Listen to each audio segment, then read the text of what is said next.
for the word had passed around, that the colt from Old Regret had got away, and had joined the wild bush horses. He was worth £1,000. So all the cracks had gathered to the fray.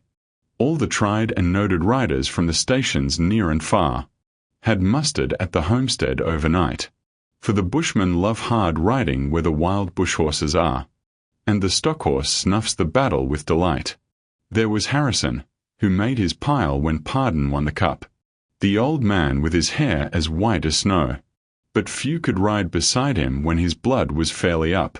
He would go wherever horse and man could go, and Clancy of the Overflow came down to lend a hand. No better horseman ever held the reins, for never horse could throw him while the saddle girths would stand. He learnt to ride while droving on the plains, and one was there, a stripling on a small and weedy beast. He was something like a racehorse undersized, with a touch of team or pony, 3 parts thoroughbred at least, and such as are by mountain horsemen prized. He was hard and tough and wiry, just the sort that won't say die. There was courage in his quick, impatient tread, and he bore the badge of gameness in his bright and fiery eye, and the proud and lofty carriage of his head. But still so slight and weedy, one would doubt his power to stay. And the old man said, "That horse will never do. For a long and tiring gallop, lad, you'd better stop away. Those hills are far too rough for such as you." So he waited sad and wistful. Only Clancy stood his friend.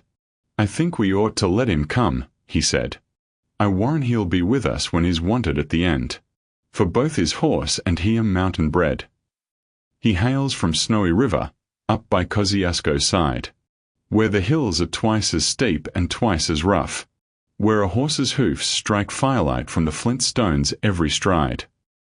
The man that holds his own is good enough, and the Snowy River riders on the mountains make their home, where the river runs those giant hills between. I have seen full many horsemen since I first commenced to roam, but nowhere yet such horsemen have I seen." So he went.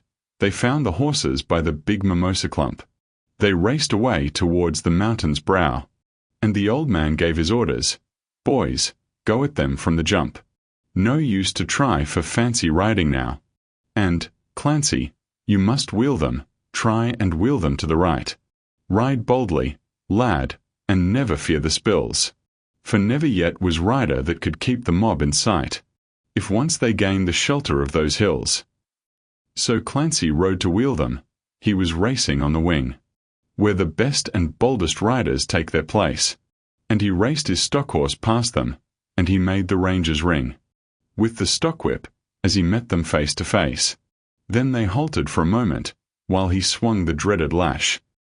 But they saw their well-loved mountain full in view, and they charged beneath the stockwear.